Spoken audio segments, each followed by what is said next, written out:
Hello everyone, my name is Kitetsu and welcome back to my channel. If you are new, please drop me a sub and please do like this video. I can't actually believe it, but by this point my channel is on 203 subs. And I can't even begin to thank you all for all of this support I've been getting recently. It's absolutely unbelievable. If you happen to be watching this video before the 23rd of September 17, I am actually running a giveaway for the General's Handbook 2017 or Games Workshop vouchers depending on where you're from, so do head over to that video to find out how to enter. The link will of course be in the description, but basically I just want to do that to kind of thank you guys for the fact that you're just bombarding me with likes and comments and new subscribers. It's just unbelievable. I can't believe it. But right, on to the topic at hand. I'm currently knee deep in a video looking at the Wanderers, and while making that video, which should hopefully be out tomorrow by the way, I got thinking about Dryads and Eternal Guard, which, to be honest, it's a topic that seems to be of quite a lot of interest lately. Now that the new General's Handbook 2017 is out, Sylvaneth can of course take Wanderers as allies, which has got everyone turning their analytical eye towards the Eternal Guard. Now, on paper these guys are phenomenal, and when I actually first saw them and looked at them, I actually thought they were completely broken. But are they an instant replacement for the Dryads in your Sylvaneth army? Not a simple question to answer, and it will kind of to an extent depend on you and what you want from these units, but let's try and answer this question. Now, quick disclaimer I guess, I will look over all of these facts and I will obviously form my own opinion, and it may be different to yours, and that's totally okay, because really my final opinion is that both of these units are fantastic. I do, however, have a slight preference. Also, as an aside, I kind of avoid Maths Hammer for the most part. You know, it has its place, it can be fun, but personally, for me, I prefer to have a kind of more flexible approach to tactics, and I think, you know, that's just more enjoyable to me. If that's your thing, that's, again, completely fine. Right, so here we have the War Scroll for the Eternal Guard, and although they don't have a thrilling stat line, you know, as you might expect for a unit that's only 80 points for 10 models, you need to turn your attention to the right of the War Scroll. These abilities basically let the Eternal Guard suddenly go from a 4 to hit and wound to suddenly a 3+ to hit and wound, and it also improves their save from a 5 up to a 4 up. So suddenly, just with that ability alone, they're already starting to kind of look closer to a more of an elite infantry unit.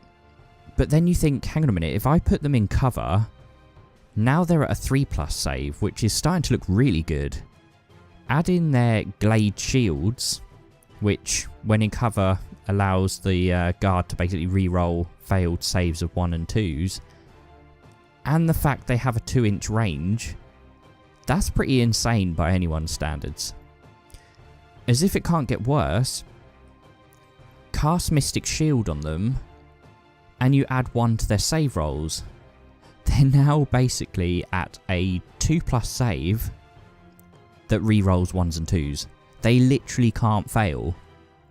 So your only option to actually deal with these guys if you're against them becomes Rend and Mortal Wounds. So scary stuff. Sit them on that objective you need, and you may actually end up watching your opponents scratching their head trying to work out how they can deal with them, especially if they don't have a particularly optimized list. And as if that can't get worse, they're actually 20% cheaper than Dryads are. So are they better then? You know, at first glance it would definitely seem so, but that really isn't the full story by any means. Let's take a closer look at the Dryads War Scroll. They're stat line is essentially the same as the Eternal Guard, minus 1 less bravery, but they do boast an extra attack. So can their abilities make up for how good the Eternal Guard stat line becomes, you know, with their own abilities? Yes and no.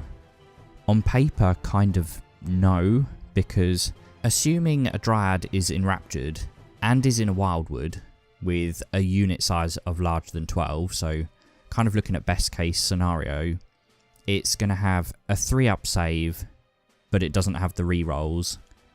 You do get the -1 to hit though, which is nice on top of that.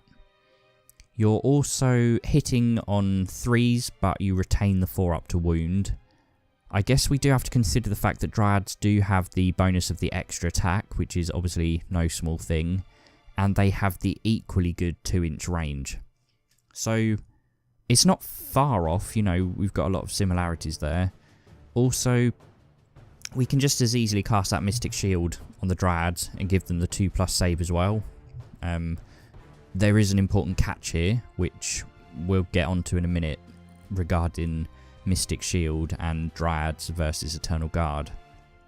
What Dryads don't have is the 3s to hit, but they have an extra attack. And while they are at the -1 to hit and have a potential 2-up save, best case scenario, they don't have the re-rolling 1s and 2s ability. So it's looking like Eternal Guard are better, right? Well, really that still isn't the full picture.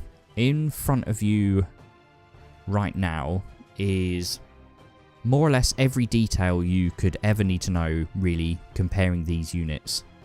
Leaving the stats out of it, of course. Extra things that Dryads have in their favour are the fact they aren't affected by Wildwoods, and let's really quickly take a look at that before coming back to the this summary here. Let's face it, if you are a Sylvaneth player taking Eternal Guard as allies, you are likely going to be using Wildwoods to provide the cover bonuses to Eternal Guard. Why? Basically because you need their cover to be near objectives, and the whole point of Wildwoods is that you can drop them wherever you need them, really. So looking at the Wildwoods is, you know, that's an important thing to do for your tactics. And firstly, because Eternal Guard aren't Sylvaneth, each model can be slain if they attempt to run and charge through a Wildwood. Dryads don't have that issue at all.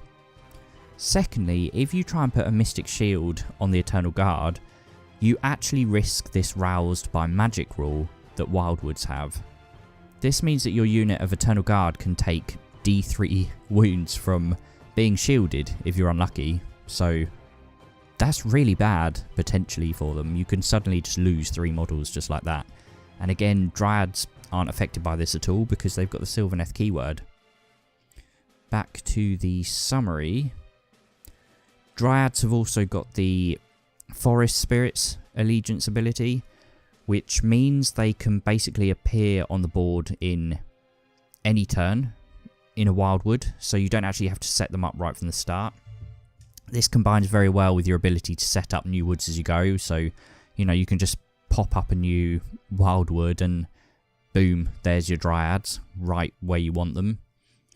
They also have the Navigate Realm Routes ability, meaning that they can essentially teleport around the board from one Wildwood to another, which is pretty damn good.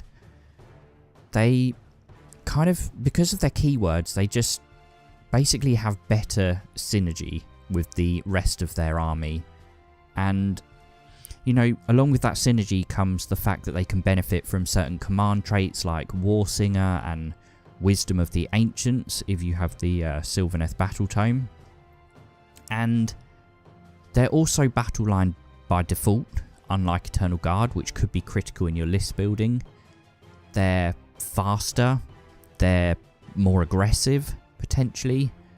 They don't suffer the penalties for moving that Eternal Guard do. That being said, I suppose, while they can still comfortably move within a Wildwood, they are restricted to them if they want to be at their absolute best. But even so, this is still far, far better than the movement restrictions on Eternal Guard, really. We've also got the fact that Dryads can just be versatile, really. Like, you can switch them between like offensive and defensive roles depending on how the battle's playing out and what you really need them to be, whereas Eternal Guard are mostly just stuck being defensive. You do have the fact that Eternal Guard are still 20% cheaper, but I guess the fact that both units have a massive regiment option does kind of maintain that difference fairly well when you're looking at max size units of 30. Eternal Guard are not Sylvaneth, so, you know, I've already mentioned the fact that they're going to be negatively affected by Wildwoods, likely where you're going to have them for cover.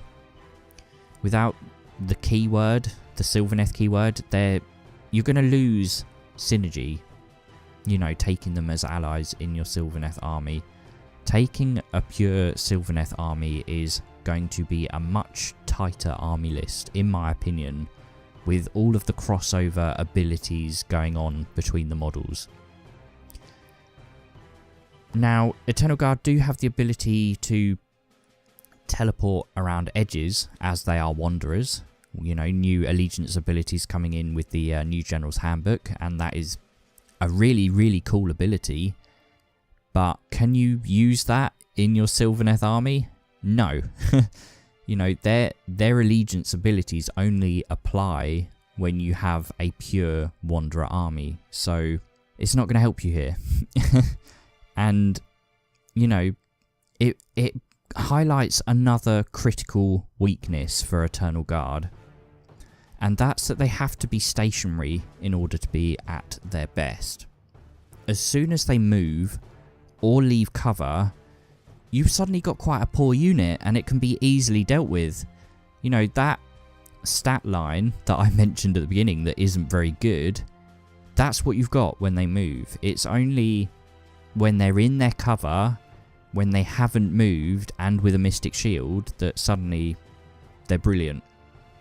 You know, depending on what mission you're actually playing, if you try to capture an objective, you actually have to get them there first, and that's a massive chance for your enemy to basically just wipe them off the board, potentially. Also, this 20% difference in price, it actually only equates to 1 point per model higher than a Dryad is.